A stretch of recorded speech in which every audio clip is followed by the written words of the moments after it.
ari amahembe 10 n'abami 10 bazakomoka muri ubwo bwami. Kuko ira nyamaswa kane marayika amubwiye ko ari ubwami bwa kane buzategeka isi yose mukayiconshomera, ariko bwami bw'Abaroma. Hanyuma muri ubwo bwami bw'Abaroma yari yabonyeho hariho amahembe 10. Marayika amubwira ngo ari amahembe 10 n'abami 10 bazakomoka ku ngoma y'ubwami bw'Abaroma. Ibyashuwe Yohana 17 umurongo wa 12, Yohana nawe yeretswe ari amahembe. Marayika nabwo aramubwira ngo ari amahembe 10 n'abami 10 batari bimwe. Uyu munsi aya mahembe ari ku ngoma. Nuba ushaka kuba umunyabwenge nyakuri, kugira ngo uje mu ijambo ry'Imana urimenye, wumva ishurirwa ririmo, wumva ubwira bw'Imana, kandi uhita ubibona ko byadusohoyeho, banza ubumuswa kuri ibyo wari warize, ubanze wumve ko ntacyo uzi, uri umuswa ukwiriye kuba. Paulo yari afite n'ubwenge kavukire, akajya n'ubwenge bw'amashuri, ariko ageze i Korinto ntiyigeze yifashisha ubwenge bw'isi ngo aribwo yizanisha bigisha. Ngo yavuze umusaraba, avuga Yesu, kugira ngo ubwenge bw'isi atabuhinduza umusaraba wa Yesu busa.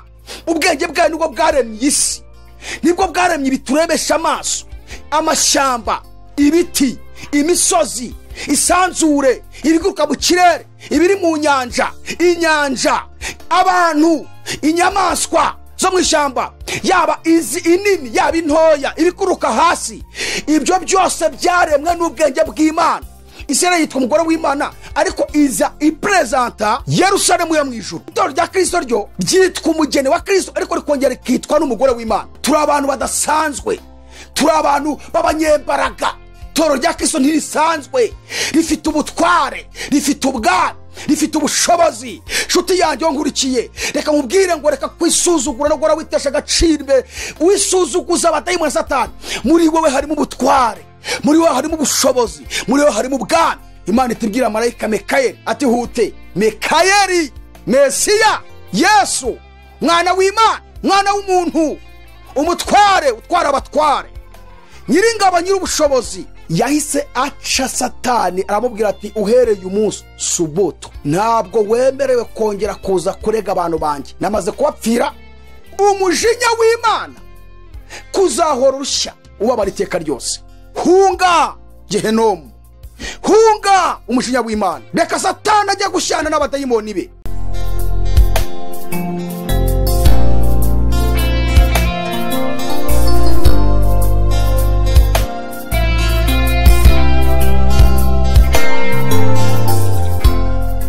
Amahoro kuri wowe nshuti mukundwa, wowe dusangiye gucungurwa n'amaraso y'Umwami wacu Yesu Kristo. Amahoro y'Imana akomeze kubana nawe. Turabasuhuje rero mwese mudukurikira muri hirya no hino, aho mushakisha kugira ngo mubeho, yaba bari hano mu Rwanda, mwese mudukurikirana kuri AYALONI TV, abari i Burundi tuvuga kimwe, mwese mudukurikira. Imana ibahe umugisha cyane.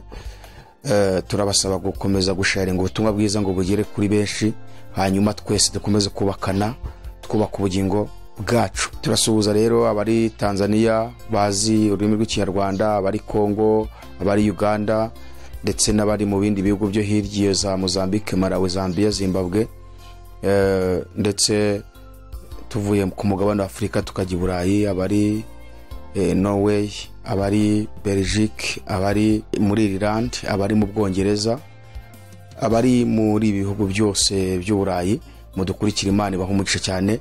Tubasabiye gufashwa bari muri France, tumaze kubagira na inshuti nyinshi. Imana ibahe umugisha. Turasuhuza bari muri Amerika, Amerika rwose muri iyi minsi barimo barakurikira AYALONI TV cyane. Reka tubasabire umugisha, kandi mukomeze mukurire mu ijambo ry'Imana, mukomeze murya ibyo kurya, mukomerere mu Mwami. Hanyuma n'abari muri Australia turabasuhuje. Reka uyu munsi rero tugaruke mu ijambo ry'Imana. Twatumaze iminsi tutaboneka imbere yanyu, ariko nubundi twatukibazana ibyo kurya tubatekera mu gihe tutabahaye iby'Imana yaduhaye, tubazane n'abandi bantu bazo guteka bakabagaburira, kandi ibintu bikagenda neza.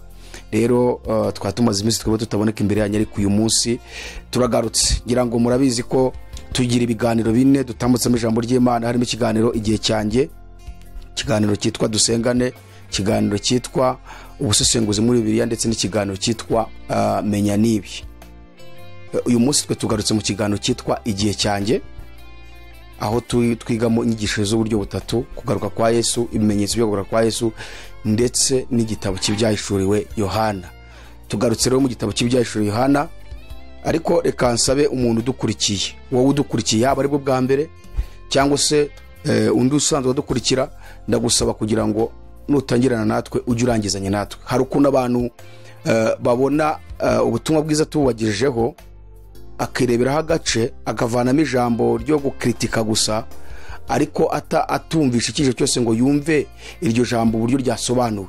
Ibyiza rero kugira ngo wumve ibintu neza, umenye n'ibyo kritika cyangwa wumve ko ari ukuri, umva ubutumwa bwose uburangize, umenye ngo kuki ibi bintu yabivuze. Hari igihe umuntu yumva ijambo rimwe agatavuga ati uyu nguyu ndamuretse, ahubwo agatanga komenti zo gusa nkaho agaragaza aho ariko wenda ibyo dukora tutazi ibyo dukora. Kurikirana, niba ufunguye video uyumve yose uyirangize, ubone kubona icyo uvanamo, yaba icyiza cyangwa se icyo wumva unenze ukitubwira, ariko wumvishe video yose uyirangije. Murakoze cyane. Tugarutse ku gice cya 12 cy'ibyahishuriwe Yohana, igice cya 12 kuva ku murongo wa mbere kugeza ku murongo wa 17.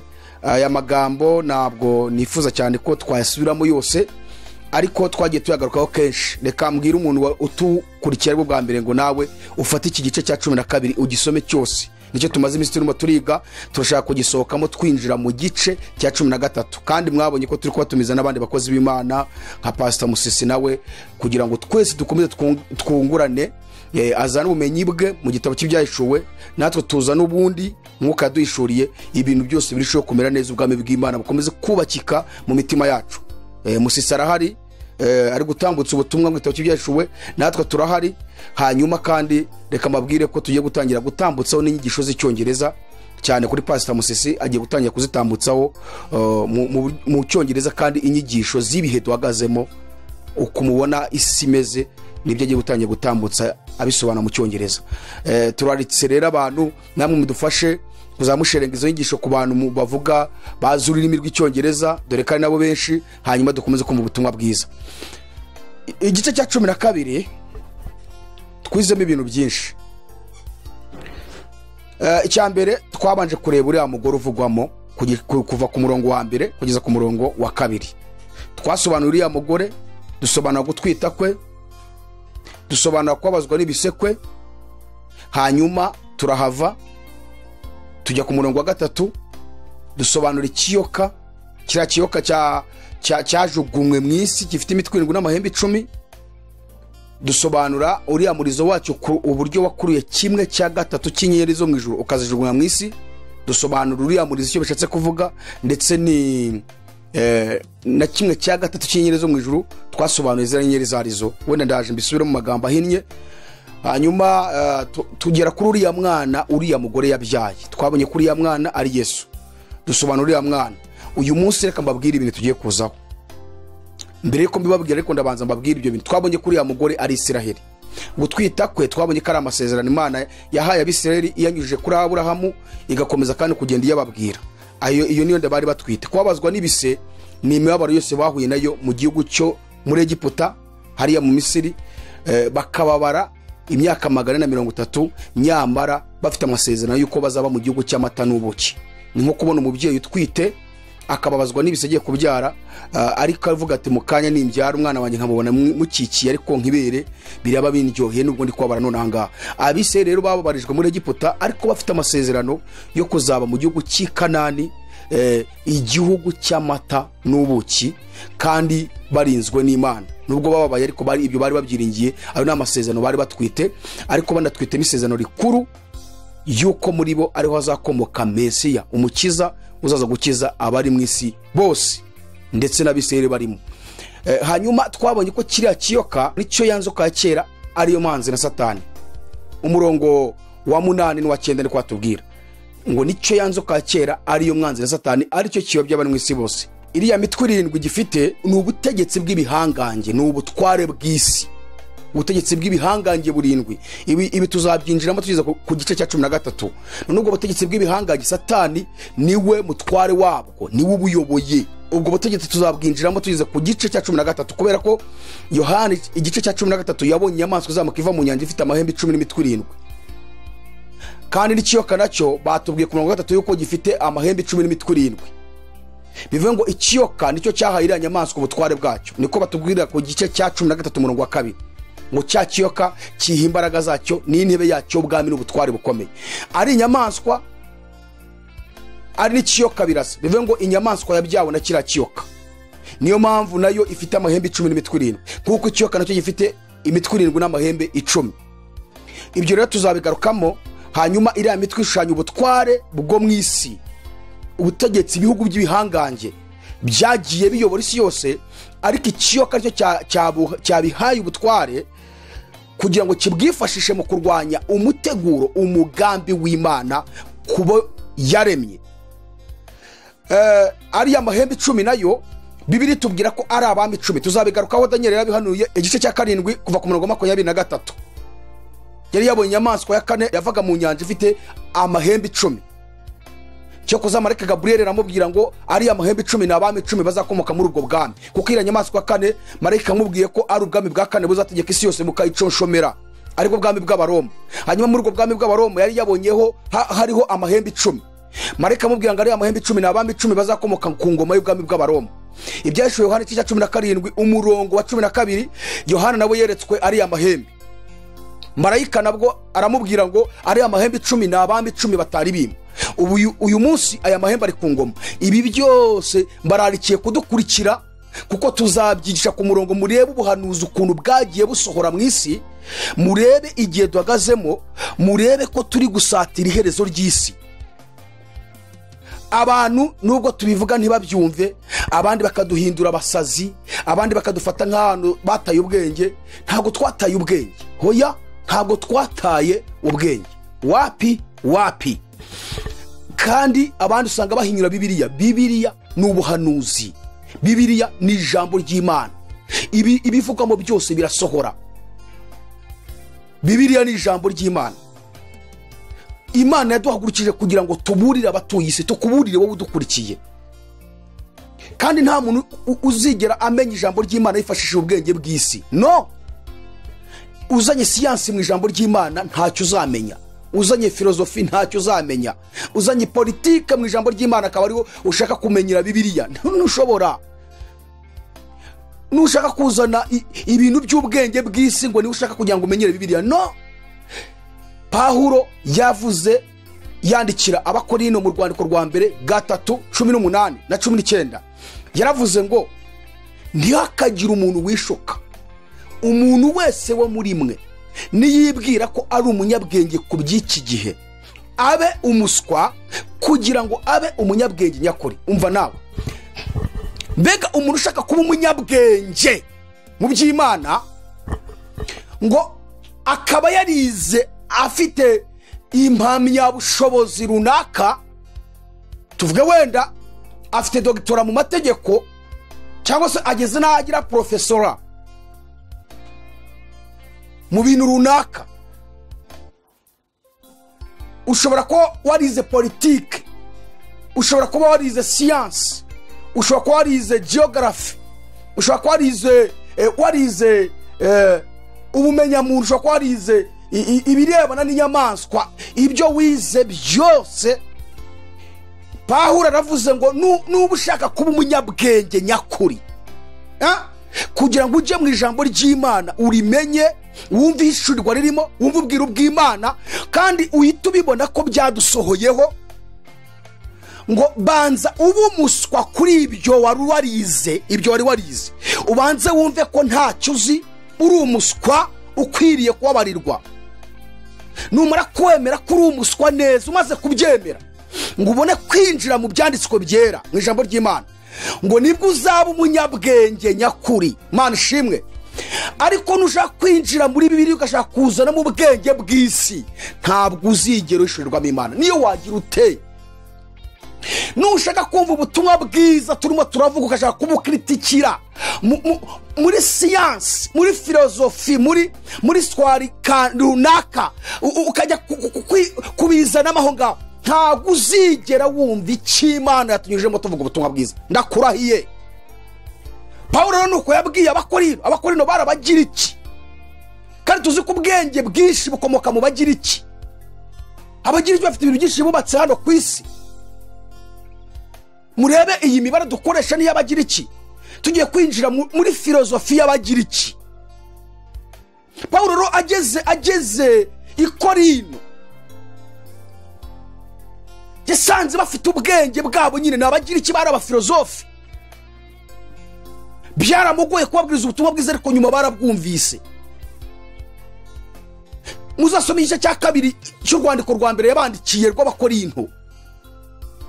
Yarababwiye ati igihe navuganaga namwe ntabwo navuze nk'umuswa utarigeze ngira icyo menya, ntabwo nigeze nkoresha ubwenge bwanjye nize. Pawulo yari afite dogtora mu mategeko, yari umuhanga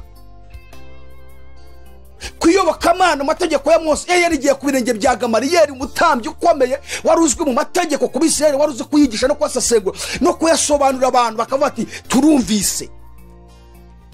Pawulo yari afite n'ubwenge kavukire, akajya n'ubwenge bw'amashuri, ariko ageze i Korino ntiyigeze yifashisha ubwenge bw'isi ngo aribwo yizanisha abigisha. Ngo yavuze umusaraba, avuga Yesu, ngo kugira ngo ubwenge bw'isi atabuhinduza umusaraba wa Yesu busa. Namavu ubwenge bw'isi yabanje kubushyira hasi, aravuga ngo ndavuga umusaraba, mvuga amaraso, mvuga Yesu, mvuga urupfu rwe, mvuge kuzuka kwe. Ibyo birahagije ko abantu bakizwa. Naho nzanye ubwenge bw'isi, aba nabo n'abafilozofi ntabwo bakumva ibyo ndi kuvuga ko basanga n'ubundi ibyo mvuga nabo babizi.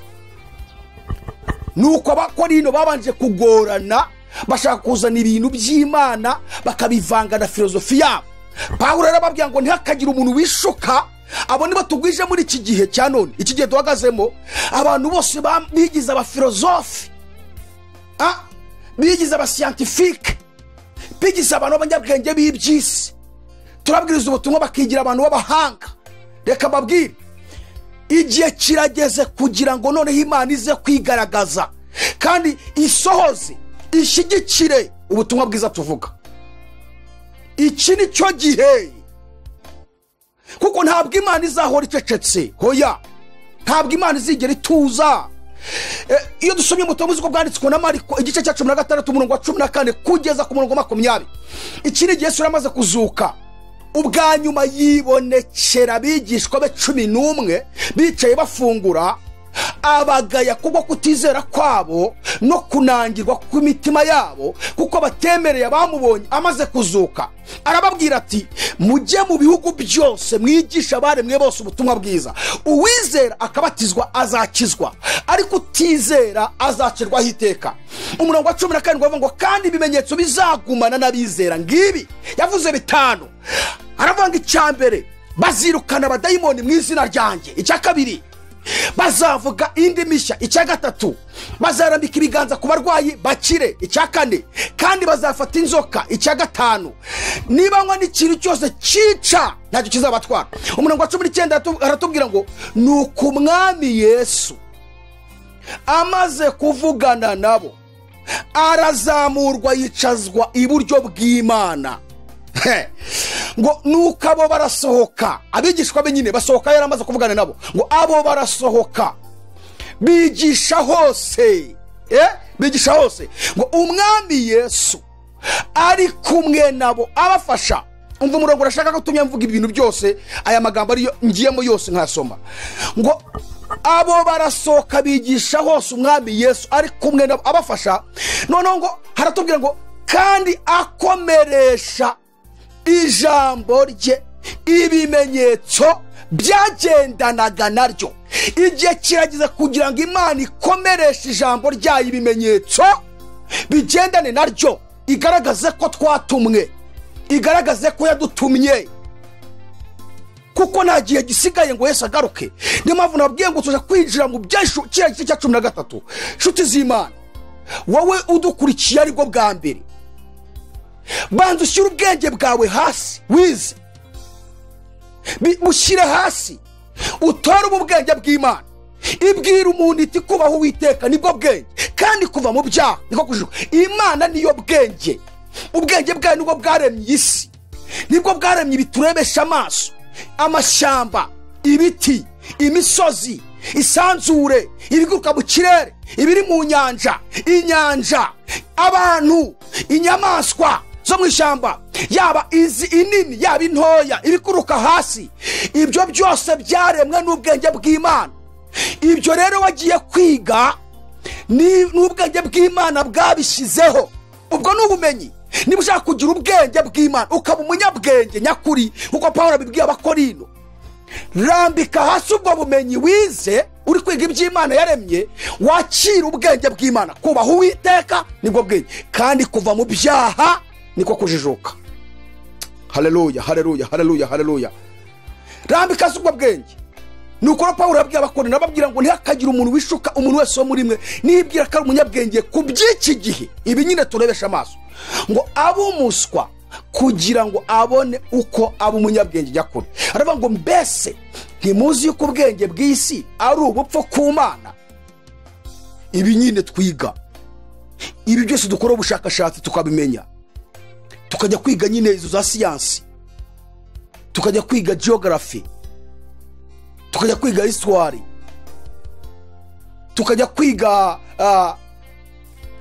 biology, tukajya kwiga ibyo tujya kwiga, twebwe tubyita ubwenge, ariko imbere y'Imana ngo ni ubupfu, kuko ni ubumenyi turi gukuvoma bw'iby'Imana yaremesheje ubwenge bwayo. None Pawulo yavuze ngo mbese nimuzi ko ubwenge bw'isi ari ubupfu ku Mana, kuko byanditswe ngo itegesha abanyabwenge uburiganya bwabo, ngo kandi Uwiteka azi ibyo abanyabwenge batekereza ko bitagira umumaro. Nuko Abakorino bari bameze n'uyu munsi n'ishusho ihari. Niyo mpamvu twabwira ngo mudukurikire kandi mwumve ubutumwa tuvuga, wishyira mu bwenge bwawe, emera guca bugufi, wumva ubutumwa bwiza, ca bugufi. Katugaruka gatoya. Hanyuma uriya mugore twavuze ko twabonye ko ari Isiraheli, ariko nubwo tuvuze Isiraheli, ubundi uyu mugore twabasone ko ari umuteguro w'Imana, ari we Yerusalemu nshya. Twabibonye mu rwandiko Pawulo yandikiye Abagalatiya igice cya 26, aho Pawulo yavuze ngo ariko rero Yerusalemu yo mw'Ijuru niyo mugeni kandi niyo mama wa twese. Tubibona mu Byayishuwe igice cya 21 umurongo wa 9 n'uwa 10, havuga ngo haza umwe wo muri baba mareka 7 bari bafite za nzabyandwi zuzuye ibyango 7 by'imeruka, avugana nanjye arambwira ati ngwino nkwere ku mugeni, umugore w'umwana w'intama. Nganjyana ku musozi munini kandi muremure ndi mu mwuka, anyere ku rurembo rwera Yerusalemu rumanuka ruva mu ijuru, ngo rufite kurabajyana nk'uko Imana. Noneho urumva Yohana marayika aramubwira ngo ngwino nkwere ku mugeni, umugore w'umwana w'intama, ajya ku musozi muremure ari mu mwuka, agiye kureba uwo mugore ari wo mugeni. Ngahita abona ururembo rwera Yerusalemu nshya imanuka iva mu ijuru. Noneho rero uyu mugore uvuzwa aha ni umuteguro w'Imana yateguye kera mbere y'uko umuntu aremwa, ariko utegurira umuntu kandi uzawubamo, cyangwa se utegura umuntu ko umuntu ari uzuzuza uwo muteguro wayo. Hanyuma uwo muteguro wayo ni Yerusalemu yo mu ijuru, yaje gutangira kuzuzwa n'Abisiraheli. Isiraheli yitwa umugore w'Imana, ariko iza ipresenta Yerusalemu yo mu ijuru.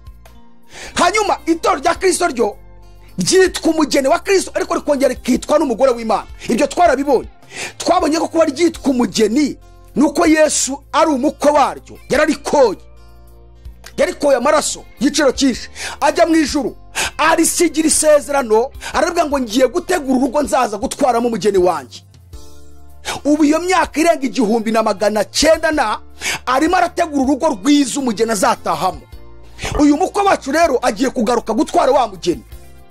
Aho ni wagaragaza ko itorero ari umugeni wa Kristo. Hanyuma itorero rihinduka umugore ryari, rihinduka umugore kubwo kuganduka rikorera Imana, rikongera gahinduka umugore kubwo kubyara, ribyara abantu, ribabyarisha ubutumwa bwiza.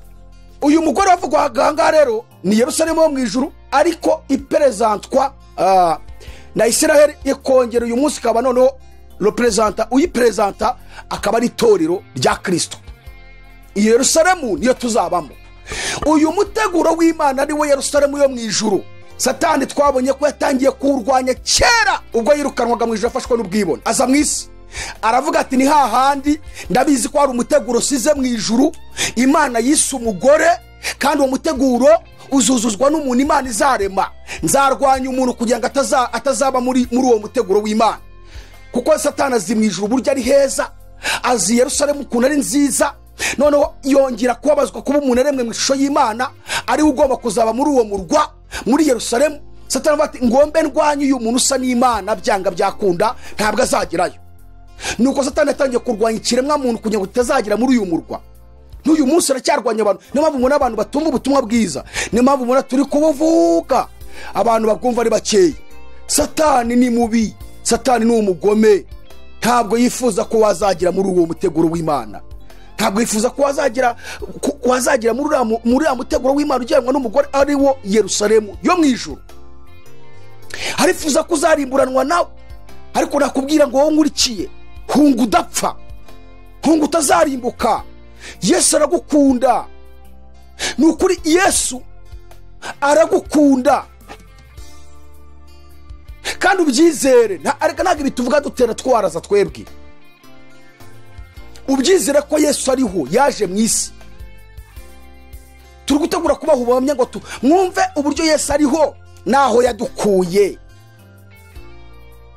Leta yarananiwe, yarakubise, yarafunze, ntako itagize. Ariko urukundo rwa Yesu, oh haleluya, urukundo gusa nirwo rwadufashe ruduhindura abaturi b'uyu munsi aba muri kureba.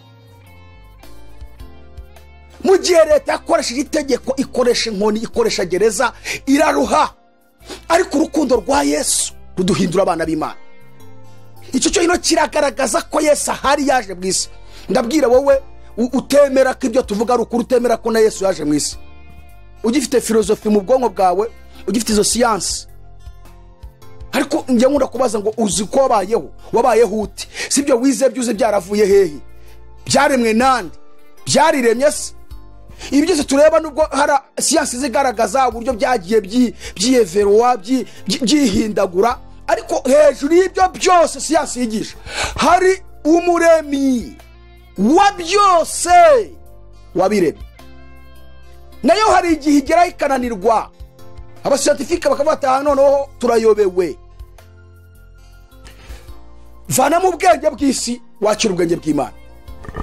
Hanyuma twasobanuye kiriya kiyoka Bibiliya itubwira ngo nicyo nzoka kera ariyo mwanzi na Satani.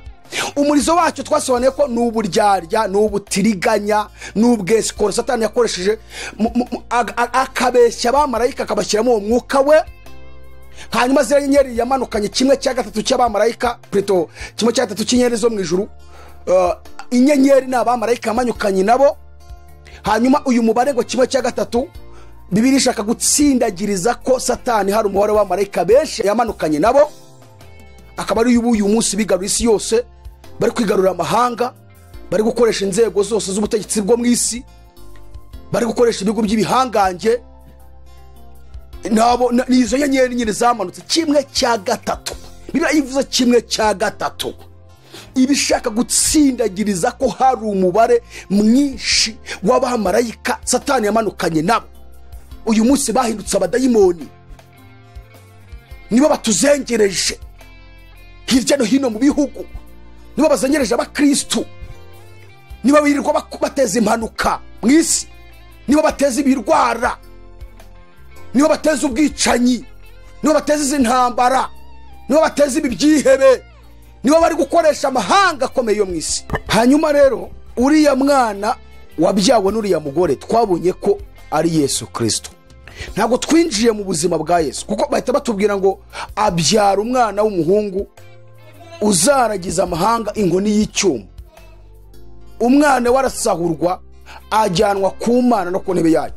Hano Bibiliya uburyo ibivuga ibyihutishije, ariko harimo ikigisho kirekire kubanza gusobanura ubuzima bwa Yesu. Uyu mwana wabyawe ari we Yesu, ubuzima bwe bwose yabayemo hano mu isi mbere y'uko apfa, ibyo yabanje gukora, umurimo we yamaze imyaka 3 hafi n'igice ari gukora, urupfu rwe, kuzuka kwe, uko yasubiye mu ijuru, uko yatangiye gukoresha intumwa ze. Ariko umwana nyine uvugwa hano ni Yesu, gusahurwa akajyanwa mu ijuru. Ni uburyo Yesu yazutse asubira mu ijuru, yicara iburyo bw'intebe y'Imana. Uyu munsi ubu tugiye kwiga, reka mbabwire ibintu tugiye kwiga uyu munsi. Turahera ku murongo nibuza wa 7,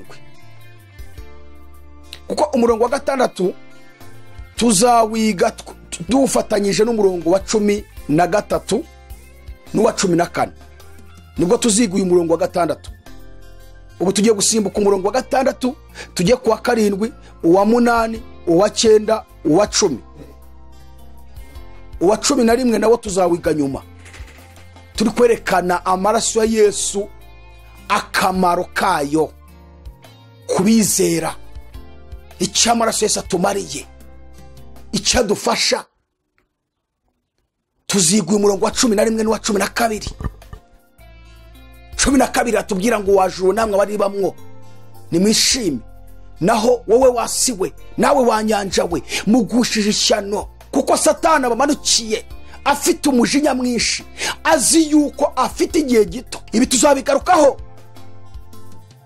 Turi kwiga iyi nyanja yariyo yabwiwe ndetse n'iyi si yabwiwe. Dusobanura uyu mujinya wa Satani ahantu ari kuwerekanira. Abantu barimo gukinira imbere y'umuriro batazi ko ari umuriro. Abantu bari gukinira imbere y'urwobo batazi ko ari urwobo rugiye kubarimbuza. Nagira ngo ubwire ngo wowe udukurikiye, Satani nta mpuhwe na nkeya agufitiye. Waba usambana, waba wiba, waba ibyo ukora byose, Satani we nta mpuhwe. Udufitiye impuhwe ni Yesu wenyine n'Imana Data wa twese, kuko ari bo batwiremeye. Umubyeyi agira umwana w'impuhwe. Yesu ni wenyine udufitiye impuhwe, ko yatubyaje amaraso ye aduhindura abana b'Imana. Imana ni idufitiye impuhwe kuko ariyo yaremye umuntu mu ishusho yayo. Ariko Satani nagiye kubwira ngo ntakwishimiye, ahora guhiga ibyo urimo. Nubwo tukubwiza ubutumwa bwiza ntubwumve, umeze nka wa muntu uri imbere y'umuriro kandi ugiye kuwijugunyamo. Umuriro nta mikino ugira, ugiye muragutwika. Satani ni umuriro. Tuzagaragaza umuje wa Satani. None umurongo wa 6 haratubwira ngo uwo mugore ahungira mu butayu, aho afite ahantu yiteguriwe n'Imana kugira ngo bamugaburire yo kumara iminsi 1260. Iminsi 1260 ugiye mu mibare ugakuba ihwanye n'imyaka 3 n'igice. Umurongo wa 7 kugeza ku murongo wa 10 ari naho tugiye kwiga uyu munsi, haravuga ngo mw'Ijuru habaho intambara. Mikayeli n'abamarayika be batabara kurwanya cya kiyoka. Ikiyoka kirwanana n'abamarayika bacyo ntibanesha, kandi mw'Ijuru habo ntihabakiboneka. Cya kiyoka kinini kiracibwa, aricyo ya nzoka ya kera yitwa umwanzi na Satani, aricyo kiyobya abari mu isi bose. Nuko kijugunywa mu isi, abamarayika bacyo bajugunyanwa nacyo, arizo za nyenyeri nyine. Umurongo wa 10 aravuga ngo numva ijwi rirenga rivugira mw'Ijuru riti, noneho agakiza karasohoye. Oh haleluya, Imana ishimwe. Mwumva kagakiza ibintu kazanye bigaproteje, gaprotejwe n'ibintu bitatu. Umuntu gafite kari muri we, ibi bintu bitatu biba bimuriho. Haravuga ngo gasohoranye n'ubushobozi. Icya kabiri n'ubwami bw'Imana yacu. Icya gatatu n'ubutware bwa Kristo wayo. Satani nta bushobozi afite ku itorero, ntazigera rikoraho. Yarirwanya, yahaguruka, ibyo yakora byose itorero rya Kristo rirakomeye mu isi. Ngo kuko umurezi wa bene data ajugunywe hasi, wahoraga barega kumanywa na nijoro. Ndashaka kuza kwinjira ngaha kugira ngo turebe uburyo Satani yagiye aturega, yahozaga ibirego imbere y'Imana kandi yaramaze kwirukanwa mu ijuru. Aha ni icyigisho tugiye kwiga cy'ubwenge, icyigisho kiremereye. Ese Satani ngira ngo twize igihe Satani yirukanwe mu ijuru. Twabonye ko Satani yirukanwe mu ijuru mbere y'uko umuntu aremwa. Aza muri iyi si yarigizwe n'amazi gusa. Bibiri tugaragariza ko ari umwijima ari hejuru y'umuhengeri, ariko n'umwuka w'Imana we ngo yagendagendaga hejuru y'amazi. Ibyo twarabyize narabibigishije. Usibye ko nshaka kugaruka kwigisha igice cya 2 cy'itangiriro n'icya mbere n'icya 3.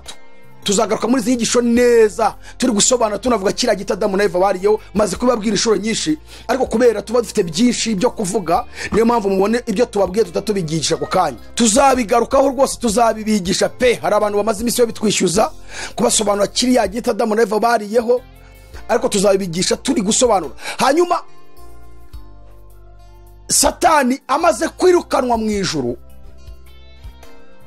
ngo yakomeje kujyana ibirego byo kurega ikiremwa muntu. ni mpamvu hano batubwiye ngo kuko umurezi wa bene data ajugunywe hasi wahoraga barega imbere y'Imana yacu. Umurongo wa 11 tuzawukomerezaho, ariko tubonye ko aka gakiza gafite ibintu bitatu bigaprotege.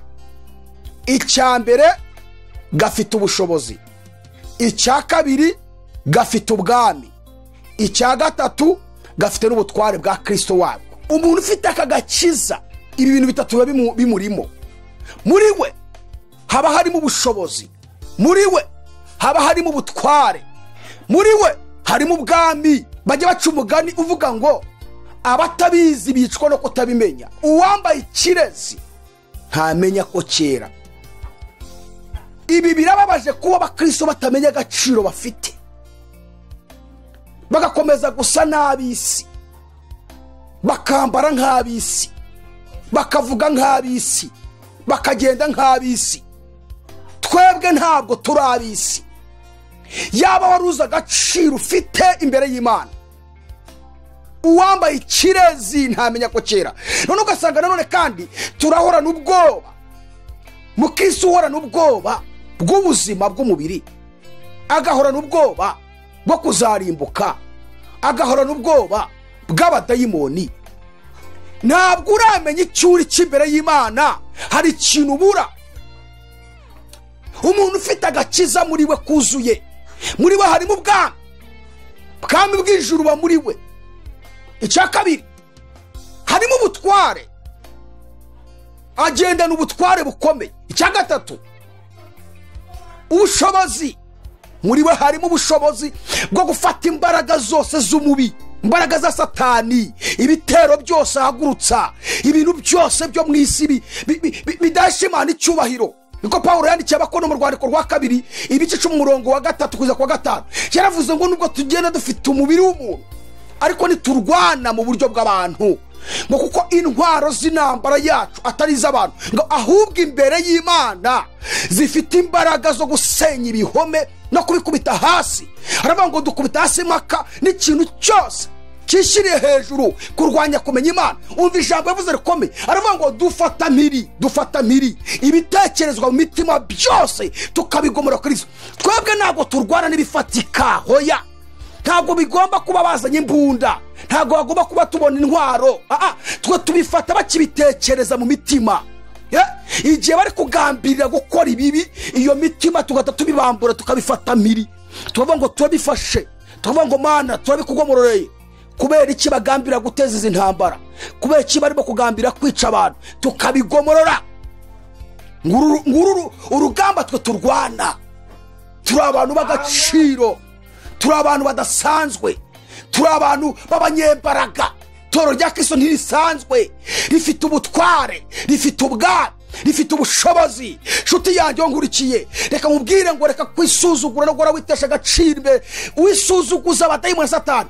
Muri wowe harimo ubutware, muri wowe harimo ubushobozi, muri wowe harimo ubwami. Aho niho abadayimoni burira bakakwinjirira kubera ubwoba. Nk'uko ubwoba winjiye mu barokore, winjiye mu bakristo hirya no hino ku isi. Oh, haleluya, haleluya, haleluya. Tugiye kwiga kuri ibi bintu.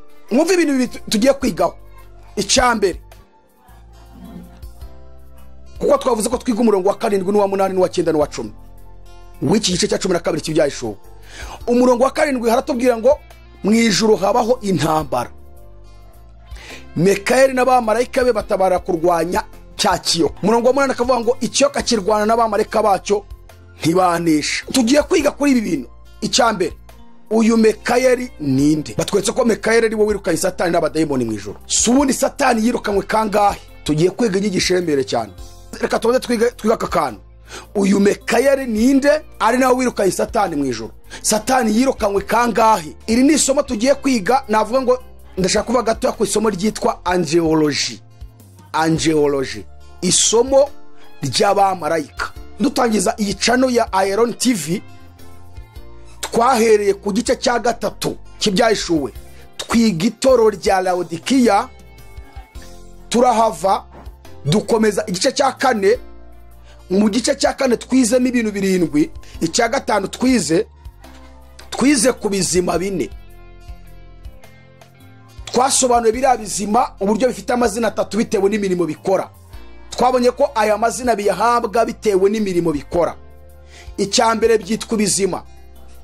Ibyo twarabisobanuye igituma byitwa ibizima. Twabonye ko bihagarariye ibintu byose Imana yaremye, yaba biri hano mu isi byose bifite ubugingo, biriho nyine bifite ubuzima. Ni mpamvu byitwa ubuzima nyine. Intare twabonye ko ihagarariye inyamaswa zose zo mu isi. Hanyuma ikimasa tubona ko gihagarariye amatungo yose iyo mu isi. Kiriya kizu cyagurukaga mu kirere, cya kizima cy'ikizu tubona ko gihagarariye ibiguruka mu kirere byose. Inyoni, ibisiga n'utundi dusimba twose tuguruka mu kirere. Ikizima cya kane cy'umuntu twabonye ko gihagarariye ikiremwa muntu. Ariko twabonye ko hari andi mazina abiri byitwa. Izina rya kabiri ni abakerubi. Twasobanurira izina ryo kuba byitwa abakerubi ko rigendanye n'imirimo bishinzwe bikora mw'Ijuru. Twabonye ko abakerubi bashinzwe kurinda no gutwikira icyubahiro cy'Imana. Hanyuma izina rya gatatu twabonye ko ari abaserafi. Ibyo byose twarabibonye muri Ezekiyeli, muri Yesaya ko ibizima, abakerubi, abaserafi byose ari izina, ari ibintu bimwe. Icyakoze uzasanga hari abantu benshi bigisha teologiya bashaka kubitandukanya, bakerekana ko ibizima biri ukwabyo, abakerubi bari ukwabo, n'abaserafi bari ukwabo. Ariko Bibiliya yo irabyuzuza ikabigaragaza neza. Twebwe ntabwo twishinze ibyo abateologiya bavuga, tuvuga icyo Bibiliya ivuga twebwe. Bibiliya igaragaza neza ko ibizima aribo bakerubi ari nabo baserafi. Ezekiyeli igice cya mbere ndetse na Yesaya igice cya 6 na Ezekiyeli igice cya 10 hose agaragaza ko ibizima aribo bakuru, aribo baserafi. Ndetse n'ibyahishuwe igice cya 4 umurongo kuva ku murongo wa 9 kumara kugeza ku murongo wa 11. Uyu munsi rero tugarutse gato none gushaka gusobanura gatoya kubirebana na marayika Mikayeli wirukanye kiriya kiyoka n'inyenyeri zacyo, cyamanuye kimwe cya gatatu cyazo. Uyu Mikayeli ninde? Waruzi ko Mikayeli uvuzwa ahangaha ari Yesu? Tuzi neza n'abantu barabyivugira, ariko ukaba wabibabaza bakabura icyo bagusubiza muri Bibiliya. Abantu bose barabyivugira ko barabyivugira ko Yesu ari we wirukanye Satani mu ijuru. Ariko hano mu byahishuwe baragarutse batwereka ko Mikayeli ari we mwirukanye. None ubwo ibyo bintu wabitandukanyiriza he? Niba ari Yesu wirukanye Satani mu ijuru, tukaba tukubona ari Mikayeli, ubwo twamenye ibyo ari ibiki? Tugiye kureba noneho uburyo Mikayeli ari we Yesu. Yesu ari we wirukanye Satani hehe? Mu ijuru. Yesu mbere yuko aza mu isi yagiye yitwa amazina atandukanye. Navuga ngo marayika Mikayeli abarirwa muri kiriya cyiciro cyo kurinda icyubahiro cy'Imana no kukirwanirira. Buri zina Mikayeli risobanurwa ngo ninde uhwanye n'Uwiteka. Niyo mpamvu Mikayeli iteka ryose ahora arwanirira icyubahiro cy'Imana, yereka abashaka kukirwanya ko ntawe uhwanye n'Uwiteka. Iri zina rye yitirirwa ninde uhwanye n'Uwiteka, agomba kurirwanirira kuko nta kintu nyine gihwanye n'Uwiteka. Kuva kera rero Mikayeli yagiye arwanirira abantu. Turaje turebe uburyo yagiye arwanirira n'Abisiraheli. Yesu mbere yuko aza mu isi yagiye yitwa amazina atandukanye. Niyo dusomye mu gitabo cyo Kuva igice cya 14 umurongo wa 19, Yesu yitwa marayika w'Imana. Niwe wajyanye Abisiraheli abavana mu Misiri abacyura mu gihugu cy'i Kanani. Icyo gihe yitwaga marayika w'Imana, kandi ubutware bwe ntibusanzwe. Yesu n'umuntu udasanzwe. Jya nkunda kuvuga ngo azamfashe nzamugereho mu ijuru murebe. Nifuza kuzabana na Yesu. Yahindukaga inkingi y'igicu, akongera agahinduka urutare bakubitaho bakanywa amazi bakamugotomera. Birani ko tubwira ngo cya gitare Mose yakubiseho kikavamo amazi cyari Kristo. Bisirayeli baramugotomeye bangwa Yesu. Birakwiriye ko twebwe nk'abakristo, abapasteri, ba bishopu, ba apotre, twongera tukajya ku isoko yitwa Yesu, tukongera tukagotomera amazi afutse atumara inyota, tukabona ibyo tuyaguha abandi. Kwizera kumaze kudushirana, ntako tugifite. Kandi tuvuga ngo duhagarariye intama z'Imana, duhagarariye itorero rya Kristo hano mu isi. Nyamara nitwe abanyabwoba ba mbere, nta kwizera tugifite, kwaradushiranye. Yesu igeze ahagarara mu rusengero rw'i Yerusalemu ngo hari umunsi wo kwitegura iminsi mikuru ya yubile. ubutumwa bwiza bwanditswe na Yohana 7:37-38 haratubwira ngo ku munsi uheruka w'iyo minsi mikuru ari wo munsi uruta iyindi, ngo Yesu arahagarara avuga cyane ati umuntu nagira inyota azahonde, unyizera imigezi y'amazi y'ubugingo izatemba. Oh haleluya! ngo izatemba iva mu nda ye nk'uko ibyanditswe bivuga. Hakatubwira 38 ngo ibyo yabivuze yerekeza ku mwuka wera uwabamwizera bendaga guhabwa, ariko ubwo umwuka arataraza kuko Yesu atarahabwa ubwiza bwe. Yesu niwe soko imara inyota. Nitumwizera by'ukuri nk'abashumba b'amatorero, natwe tuzavomerera intama zizangwa zihage, zizagenda zuzuye umunezero, zizagenda zishimira Yesu. Ntama zamaze kwicwa n'inyota, ntama zaguye umwuma, kandi tuvuga ngo nitwe duhagarariye intama, nitwebwe ba ambasaderi bari hano mw'isi bahagarariye Yesu. Yesu mu isezerano rya kera mu kuvara tubonye ko yitwa marayika w'Imana, ariko niwe wahindukaga inkingi y'igicu, akongera agahinduka inkingi y'umuriro, akongera agahinduka n'igitare banywagaho, akongera akaba n'umutsima baramuryaga. Wa mutsima bari imyaka 40 manu. Yesu niwe manu, niwe manu yacu twahawe, Imana yohereje mu isi, kandi Imana ibeshaho. Tugiye mu gitabo cya Yesuwa gice cya 5:13, Yesu yitwa umuntu. Aha yaraje kongera guhagararira ubwoko bw'Imana bwa Isiraheli. Yabuhagarara buvana muri Egiputa abujyana i Kanani, yongeye kubahagararira noneho bageze i Yeriko, aje kubarwanira kugira ngo basenye Yeriko. Yesu yaramubonye, ngakimubona aravuga ngo niko urumwe mu bacu cyangwa urumwe mu babisha bacu. Aramubwira ngo nje nonaha, Mana ishimwe, nje nonaha, ngo kubera umugaba ingabo z'Uwiteka aribo Isiraheli. Haleluya!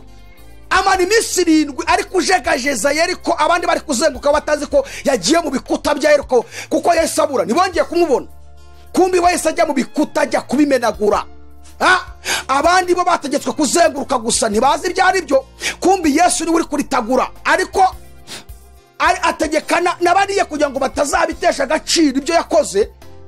Hari ibintu, hari igihe Imana itegeka gusenga, ikategeka kwiriza ubusa ngo ikureho ibi nibi, tukibaza niba ibitaka byayinanira kubikora tutasenze. Hoya, igituma ibidutegeka ni ukugira ngo tuzamenye agaciro k'icyo kintu, tuzabiha agaciro ko hari ibintu Imana yakoze biremereye. Abise bategetswe kuzenguruka Yeriko iminsi 7 bucece batavuga. Marayika w'Uwiteka Yesu umwana w'umuntu ngari kuritagura Yeriko. Muri ibyo bihe bazengurukaga yagiyemo ari kujegajeza, aramanuka hasi muri fondasiyo araritagura. Ku munsi wa 7 Yesu we yari yarabirangije kera. Imana yabahaye amategeko ngo bazavuze amakondera, bavuze amabura, bavuze imyirongi, basakuze batera akaruru. Noneho rero ukagira ngo ibyo bavugije nibyo byasenye Yeriko. Hoya, Yesu niwe wari wamaze kuyirangiza kuyisenya kare, kuko igihe avuganaga na Yosuwa ntiyongeye kuboneka. Wese atangira umurimo kujya kubanza kuritagura Yeriko. Buriya munsi wa 7 bisobanura umwuzuro w'Imana. Ubwo Imana yari ivuze ati noneho biruzuye neza, ngiye kuyisenya. Ariko Yesu yayirangije kare, kugeza ubwo urusaku rwabo bavugije ari rwo rwatumye bya bikuta bita bishwanyuka, bitewe ko Yesu yari yamaze kubirangiza, nta mbaraga bigifite. Aho rero Bibiliya imwita umwana w'umuntu. Na Nebukadinezari yaramubonye aje kongera guhagarara Saduraka, Meshaki na Abedenego mu itana ry'umuriro. Nebukadinezari aramubonye ati niko, ahamagara ingabo ze, ahamagara abatware bati ko hari mu muriro twajugunyemo abantu 3, wakanavuye hehe? Kandi uwo wakane ko mbona asa n'umwana w'umuntu. Urumva Nebukadinezari yamwise umwana w'umuntu. Tugiye muri Daniel igice cya 10 nabo yongeye kubita umwana w'umuntu, ariko igice cya 12 ngezaho tugaragaza ko Yesu ari we Mikayeli. Ubundi Mikayeli ashinzwe kurwanirira abantu. Daniel umunsi umwe muri icyo gice cya 10 arimo arasenga. Mu gihe arimo gusenga ari mu minsi 21, ibisubizo bye marayika Gabriel arabimuzanira. ngo ariko ahura n'umutware w'abaperesi ariwo Satani, umwuka mubi ukora hariya mu kirere. Satani ni umwuka uri hariya hejuru mu kirere. Hari abantu bajya bavuga ngo Satani ngafunze iminyururu. Satani afunze iminyururu. Ngo Yesu yagiye kuzimu ngo aramuhambira, ngo arangije kumuhambira ngo barafunze, ngo Yesu ngo arazuka. No, Satani icyo Yesu yakoze nuko yamwambuye ubutware ku byaremwe no ku kirenga muntu. Ariko Satani arahari kandi ni umwuka uri mu kirere hano mu isanzure utaboneka. Bibiliya hari n'igihe hageranya ngo ni kuzimu. Niwo watangiriye ibisubizo bya Danieli. Atangira marayika Gabrieli. Marayika Gabrieli icyo ashinzwe gusa no kuzanira ibisubizo abari mu isi. Uwo niwo murimo we. Buriya mw'Ijuru abamarayika bose, buri marayika wese afite icyo ashinzwe. Hari n'abamarayika b'amahanga. Abamarayika b'amahanga nabashinzwe kukurinda no kundinda. Buriya buri muntu wese agira marayika we. Ukivuka uhita uhabwa marayika wawe, niwe mugendana. Niyo mpamvu bavuga ngo ni marayika murinzi. Niwe ukurinda ziramanuka abadayimoni bategura. Niwe ukurinda biriya byose imyobo Satani aba yacukuye. Niwe ugenda byose abikuraho. Mubana nawe kuva ukivuka kugeza ushaje, baye umukecuru baye umusaza cyangwa kugeza upfuye, bakagushingura akaguma kumva yawe niba ukijijwe, kugira ngo abadayimoni bataza gutwara umubiri wawe bakajya kuwurya. Akakurinda kugeza ubwo imva yawe, umubiri wawe ushenye ukarangira, hagasigara amagufwa. Marayika agahita abona kuzamuka akajyana raporo avuga ati akaze mwantumye ndakarangije ndagashoje. Ariko umupagani we yapfuye, marayika ahita ava akigendera, umubiri ukaribwa n'abadayimoni. Ngaho nawe bazuye umuntu wariwe n'abadayimoni azazuka koko ajye mu ijuru. Abo niwe bitwa abamarayika b'amahanga. Noneho rero marayika wese mu ijuru afite icyo ashinzwe. Ni mpamvu marayika Gabriel azana ibisubizo Danieli, Satani yamwitambitse, marayika aratuza ko nta bindi ashinzwe. Bashinzwe kujyana ibisubizo gusa. Arituriza. Danieli akomeza gusenga baza Imana, ibisubizo byanjye biri hege nasenge Uwiteka kutambwira. Imana atari kuko numva Danieli akizunguza intebe yanjye, ko numva Danieli agikomeza kuvuga mukiranutse Danieli, ko natumye marayika Gabriel bimeze bite ntago aramugizaho ibisubizo. Imana itibwira marayika Mikayeli ati hute, Mikayeli Mesiya Yesu mwana w'Imana, mwana w'umuntu, umutware utwara abatware, nyiringabo nyir'ubushobozi, urwanira icyubahiro cy'Imana. Twabonye ko Mikayeli bisobanura ngo ninde uhwanye n'Imana, ninde uhwanye n'Uwiteka. Iteka ryose Yesu ahora arwanirira izina ry'Imana ngo ridaseba. N'uyu munsi aracyarwanirira. Noneho Mikayeli yaramanutse araza, Satani ahita yibwiriza, kuko Mikayeli icyo ashinzwe ni ukurwana kandi arwanira ikiremwa muntu. Satani atava mu nzira, Gabriel amushyira ibisubizo, agera kuri Daniel ati naraje magarikwa n'umutware w'uperesi. Dore ubwo ni Mikayeli wahise abibwira Daniel ati dore marayika Gabriel yaraje atangirwa n'umutware w'uperesi, ariko ndaje umumaze kumukuraho kandi ubu usubiyeyo ngiye kongera mpangane nawe. Mikayeli ashinzwe intambara. Icyo nicyo ashinzwe. Ashinzwe kurwanirira ubwoko bw'Imana. Dusomye mu gitabo cy'umuhanuzi Danieli igice cya 12 umurongo wa mbere, ngiye kubereka uburyo Danieli yagaragaje ko Mikayeli ari Yesu. Tubonye ko Yesu mu kuva yitwa marayika w'Imana. Yesu nawe arongera ati ni umwana w'umuntu. Danieli nawe arongera ati ni umwana w'umuntu. Yewe tugiye no mu gitabo cy'umuhanuzi Maraki igice cya 3 umurongo wa mbere, hono no bagaragaza ko Yesu yitwa marayika w'Uwiteka, marayika w'Uwiteka. Ariko Danieli hanagiye kongera, Danieli yarahishuriwe, hanagiye kugaragaza noneho uburyo Mikayeli ariwe Yesu. Turabisobanura twifashishije n'amagambo Paulo yabwiye Abatesalonike. Tumaze iminsi turi kwiga ku birebana no kugaruka kwa Yesu. Haratubwira ngo maze icyo gihe Mikayeli wa mutware ukomeye ujya hagarikira abantu bawe azahaguruka. Hazaba ari igihe cy'umubabaro utigeze kubaho, uhereye igihe amahanga yabereyeho ukageza icyo gihe. Nuko icyo gihe abantu bawe bazabanditswe mu gitabo bazarokorwa, kandi benshi muri bo bazaba barasinziririye mu gitaka bazakangurwa. Bamwe bazakangukira ubugingo buhoraho, abandi bazakangukira gukorwa n'isoni no gusuzugurwa iteka ryose. Umurongo wa 3 bavuga ngo kandi abanyabwenge bazarabagirana nk'umucyo mu isanzure ry'ijuru, n'abahinduriye benshi ku bukiranutsi bazaka nk'inyenyeri iteka ryose. Mana ishimwe. Noneho ahangaha urumva Daniel ari guhishurirwa Mikayeli naza ko hazabaho umuzuko, abantu bose ngo bazabanditswe mu gitabo bazarokorwa, ngo kandi benshi mu bazabasinzire mu gitaka bazakangurwa. Bibiliya ikatubwira ngo bamwe bazakangukira ubugingo buhoraho, abandi bazakangukira gukorwa n'isoni no gusuzugura iteka ryose. Ibyo tubizi kuri Yesu ko naza ari we aribwo ibyo bizabaho. None Daniel hanagaragaje ko nanone Mikayeli naza aribwo bizabaho. Aha bashatse kutwereka rero ko Mikayeli ari Yesu. Urwandiko Pawulo yandikiye Abatesalonike rwa mbere igice cya 4 umurongo wa 15 cyangwa kamere ku murongo wa 13 nibyo byiza ngize ku murongo wa 15 haratubwira ngo ariko bene data nidushaka ko mutamenya ibyo basinziriye mutababara nk'abandi badafite ibyiringiro.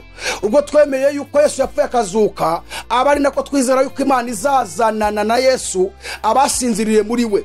Iki nicyo tubabwira tukibwirijwe n'ijambo ry'umwami wacu ko twebwe abazaba bakiriho basigaye kugeza ku kuza k'umwami tutazabanziza na hato abasinziriye, kuko umwami ubwe azaza amanutse ava mu ijuru arangura ijwi rirenga. Uyu mwami uvuzwe ni Yesu, ngo hamwe n'ijwi rya marayika ukomeye n'impanda y'Imana, ngo nuko abapfire muri Kristo nibo bazabanza kuzuka, ngo maze natwe abazaba bakiriho basigaye duhere ko tujyananwe nabo tuzamuwe mu bicu gusanganirira umwami mu kirere. Urumva ko ibi Pawulo bigaragaje ko bizabaho igihe Yesu azaba agarutse. None Daniel mu gitabo cye cy'ubuhanuzi bwe 12 agaragaje ko bizabaho ari Mikayeli waje. Urumva ko rero marayika Mikayeli ni Yesu, kuko iby'umuzuko byose bizabaho ari Yesu ubikoze. Niyo mpamvu yavuze mu tubazo ko bwanditswe na Yohana 8:12 aho Yesu yavuze ngo nijye kuzuka n'ubugingo, unyizera naho yaba yarapfuye azongera abeho. Yesu niwe uzazura abapfuye bose. Uko niko biri tubwiye mu Isezerano Rishya. Ariko noneho Daniel we agaragaje ko ari Mikayeli uzabikora. Iki ni igihamya cy'uko rero Mikayeli ari Yesu. Iyo dusomye urwandiko rwa Yuda umurongo wa 9, urwandiko rwa Yuda nta bice rugira imirongo gusa, haratubwira ngo nyamara Mikayeli ari we mutwaro ukomeye ubwo yatonganaga na Satani agira impaka nawe intumbi ya Mose, ntiyahangaye kumucira urubanza muvuma, ahubwo yaramubwiye ati umwami Imana iguhane. Mose amaze gupfa, tuziko Imana ariyo yamuzamuye ku musozi yarangiza ikamwicira. Satani yahise yirukanka vuba na vuba ashaka gutwara intumbi ya Mose yifashishije handi Mose yakubise ku rutare inshuro 2. Mikayeli ari we Yesu uzazura abapfuye, ngo abwira Satani ngo umwami Imana iguhane, Mose ni umugaragu w'Uwiteka, Mose ni umukozi w'Imana. Aya magambo ndaje nyagarukeho mu gusobanura uburyo Satani amaze kwirukanwa mu ijuru bwa mbere yuko umuntu aremwa. Satani yaragifite uburenganzira bwo kujya mu ijuru, yari afite ubutware bwose pe, yajyaga ajya kubona n'Imana bakavugana. Ariko Yesu amaze kuzuka byari birangiye. Mu kugira ngo ngire nsubikira ndashaka kuvuga kuri ako kantu twaturimo gusobanura ko Mikayeli uvuzwa ahangaha ni Yesu. Yesu no wirukanye Satani mu ijuru. Yamwirukanye ryari? Bwa mbere Imana niyo yamwirukanye, bwa kabiri yirukanwa na Mikayeli. Ahangaha uzatuvuga ati kandi sibyo gute? Satani amaze kwirukanwa mu ijuru bwo yafatwaga n'ubwibone, ntabwo yigeze acibwa burundu ku buryo atajya kubona n'Imana ngo bavugane. Bibiliya bitugaragariza ahambere ni muri Yobu igice cya 1 umurongo wa 6, nk'abana b'Imana bataye Satani bagiye kubashengerera rwose, yajyaga ahantu hose n'Imana iri, kugeza ubwo Imana isimuga ngo Satani witegereje umugaragu wanjye Yobu buryo akiranuka akirinda muri byose. Urumva ko Satani hano rwose yaganiraga n'Imana nubwo yarirukanywe, ariko isi y'umwuka kujya aho Imana iri byaramworoheraga, baranaganiraga. Tugiye mu gitabo cy'umuhanuzi Zekariya kiriya gice cya 3 usoma uhere ku murongo wa 1.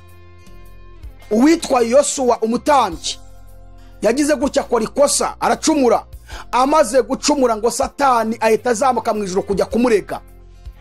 Hajya kumurega imbere y'Imana ati reba dore reba ibyo yakoze.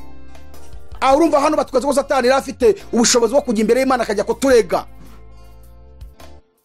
Ni nayo mpamvu nyine hari abatubwiye ngo byahishuwe igice cya 12 umurongo wa 10 kuri Ibya baratubwira ngo kuko umurezi wa bene data ajugunywe hasi. Umurezi wa bene data ngo kuko umurezi wa bene data ajugunywe hasi wahoraga barega ku manywa na nijoro imbere y'Imana yacu.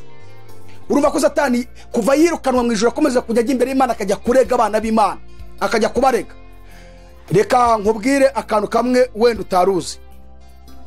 Waruzi ko Satani mbere yuko Yesu aza mu isi yari afite uburenganzira bwo kujya imbere y'Imana agasaba imbabazi z'ibyaha yakoze na buriya bwigomeke bwe akababarirwa? Imana yamuhaye igihe kinini, imyaka irenga 2000 kugira ngo yihane, ahubwo arushaho gukomeza kugomera Imana mu isi.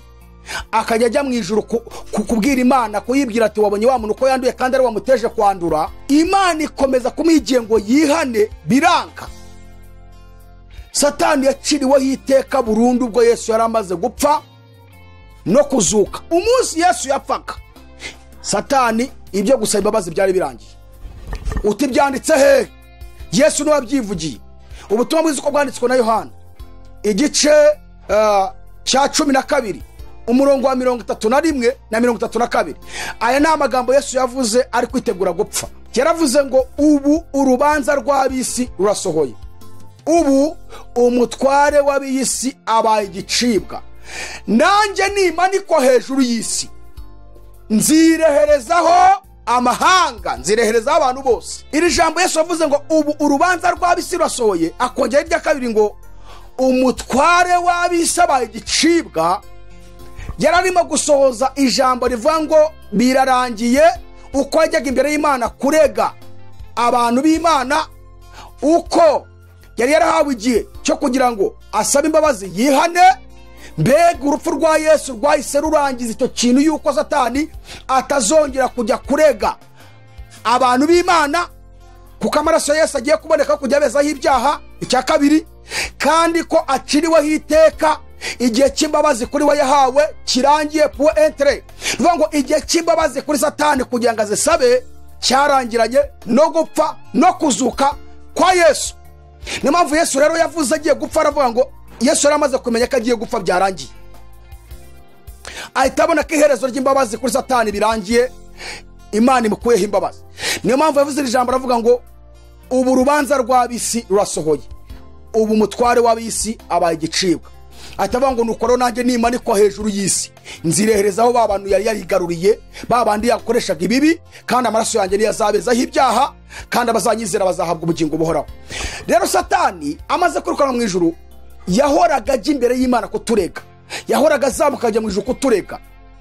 Ariko Yesu amaze gupfa no kuzuka, ikintu Yesu yakoze ari we Mikayeli asubiye mu ijuru, yahise aca Satani aramubwira ati uhereye umunsi subuto ntabwo wemerewe kongera kuza kurega abantu banjye, namaze kubapfira, amaraso yanjye arahari, ubu ndi umutambyi mukuru mu ijuru, ndi imbere y'Imana kugira ngo mbasabire, ni ubaye avoka, ni nanjye uzasubezaho ibyaha, ntuzongere na rimwe gutinyuka kuza kurega abo naremye. Iryo jambo rikaba rihura n'iringiri rivuga ngo marayika Mikayeli yirukana Satani mu ijuru. Vuga ngo Yesu amaze kuzuka, wa mwana asahuwe agiye mu ijuru, Bibiliya itigaragaza yirukana Satani.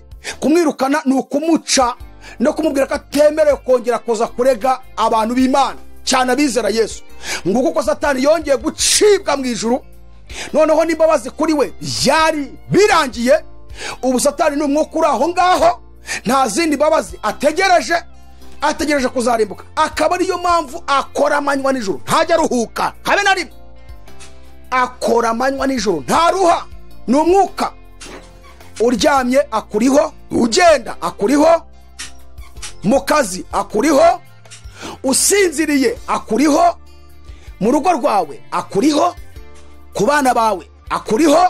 Mbega we iteka ryose rifuza ko nawe muzarimburanwa. Akaba ariyo mpamvu ngeze ahansoza nkubaza wowe unkurikiye wumvisha ubutumwa bwiza, uri mu ruhe ruhande? Uri mu ruhande rwa Satani cyangwa uri mu ruhande rwa Yesu? Satani yamaze gucibwa mu ijuru. Satani nta mbabazi kuri we, azarimbuka. Hari umuriro utegereje Satani n'abadayimoni, kandi uwo muriro biratubwira ngo ni umujinya w'Imana. Umujinya w'Imana, umujinya w'Imana uzaba ari umuriro urenze. Ubundi bajya bavuga yuko ikirunga iyo kirutse umuriro wacyo uba ufite ubukana bw'ubushyuhe bugera kuri dogere Celsius 700. Umva nawe, mu gihe tuzi ko dogere 100 zishobora kwica mikorobe zigapfa, noneho uriya muriro w'ikirunga biriya bintu kiruka, ubushyuhe bwacyo buba bugize kuri dogere Celsius 700. Mu gihe ufashe iri buye rya diyama riyengeshwa n'umuriro ufite ubushyuhe bwa dogere Celsius 200, noneho rero umuriro w'umujinya w'Imana wo ntago wawugeranya nibuza nk'uyu nguyu w'ikirunga. Uwo muriro w'umujinya w'Imana niwo Satani azajyamo, n'abadayimoni n'abantu babaye mu ruhande rwa Satani, kandi bitubwira ko bazahora bababazwa iteka. Turi gutegura kubigisha inyigisho yitwa Gehenomu. Tushaka kuzabigisha Gehenomu kugira ngo abantu muhunge Gehenomu yateguriwe Satani n'abadayimoni. Icyakoze abantu bazabyihitiramo umujinya w'Imana kuzahora urushya ubabara iteka ryose. Hunga Gehenomu, hunga umujinya w'Imana. Reka Satani ajya gushyana n'abadayimoni be. Akira Yesu, kizwa. Hunga urupfu rw'iteka ryose. Akira umwami. Babazi za Yesu ziracyariho. Yesu aracyateze amaboko, arimo arakubwira ngo wowe urushiremerewe ngwino usange ndakuruhura. Babazi za Yesu ziracyahari, ariko igihe kigiye kugera zigiye gushyirwa akadomo. Wowe wasubiye inyuma, wacogoye, warakizwaga, wasomaga ibyanditswe bye, warasengaga, wirizaga ubusa, warindaga icyaha n'igisa nacyo. Uyu munsi ko bikimeze, wasubiye mu byaha, wivanze n'abadayimoni, nawe umeze nk'abadayimoni imbere y'Imana. Nagira nkubwira ngo iki ni igihe cyawe. Hunga Gehenomu, akira Yesu nanone kandi bwa kabiri. Garukira Imana, hinduka umugarukira Imana, ongera wakire Yesu, ongera ukizwe, ongera wirinde, ongera uyoborwa n'ibyanditswe byera, gendera mu ijambo ry'Imana. Yesu yiteguye kubakira, Yesu yiteguye kukubabarira. Imana ibahe umugisha cyane. Dushoje umurongo wa 7 n'uwa 8 n'uwa 9 n'uwa 10. Tugarutse tuzakomeza ku murongo wa 11 n'uwa 12. Hanyuma ariko nzabanza mbasobanurire uriya murongo wa 6 twasimbutse n'umurongo wa 13 n'uwa 14. Ibyuriya mugore ari we Yerusalemu yo mw'Ijuru, ariko hagarariwe na Isiraheli. Isiraheli nayo ikaba yarasimbuwe n'itoro rya Kristo, kuko ubutumwa twahawe bwaturutse mu Isiraheli. Turebe uyu mugore iki kiyoka cyakomeje guhiga kugeza ubwo asarwa akajyanwa mu butayu, agaburirwa igihe n'ibihe n'icyo kigihe. Turebe uyu mugore rwose, tuzamureba, dusobanure ubu butayu yari arimo n'ubuhe. Guhabwa amaba abiri ikizo kinini bishatse kuvuga iki? Kuguruka gahungira mu butayu bishatse kuvuga iki? Kugaburirwa igihe n'ibihe n'igice cy'igihe, ese nibiki yagaburirwaga?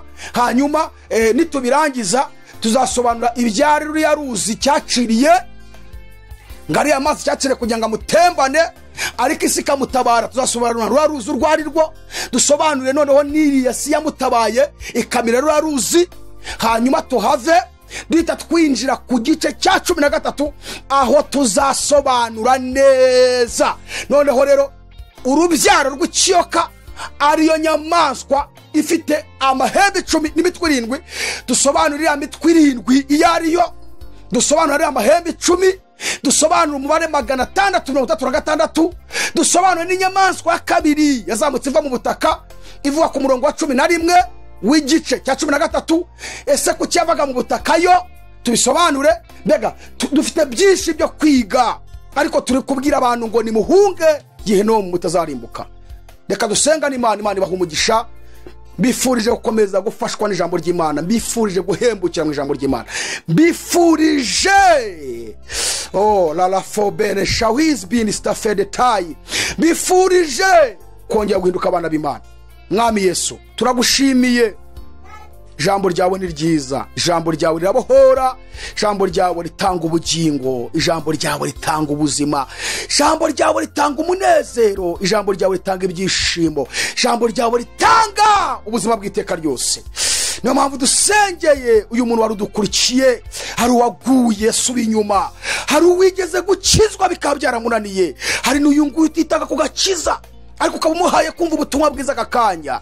Turasenze kugira ngo uhera aka kanya ubutumwa bucumite mu mutima we, nk'uko intumwa zavuze ubutumwa i Yerusalemu, ngo ubutumwa bavuze bubacumita mu mitima. Barangije barabaza ngo none se bagabo bene data tugire dute? Petero avuga ati nimwihane byaha byanyu bihanagurwe. Ndasenze kugira ngo nawe aka kanya winjire mu mutima we, umubere umwami n'umukiza kugeza ubwo uzamuha ubugingo buhoraho. Turagushimiye kubw'ubutumwa bwiza uduhaye. Fasha buri wese wadukurikiye, tubyambaje twizeye mu izina rya Yesu Kristo, amen. Murakoze cyane, Imana ibahe umugisha. Shalom.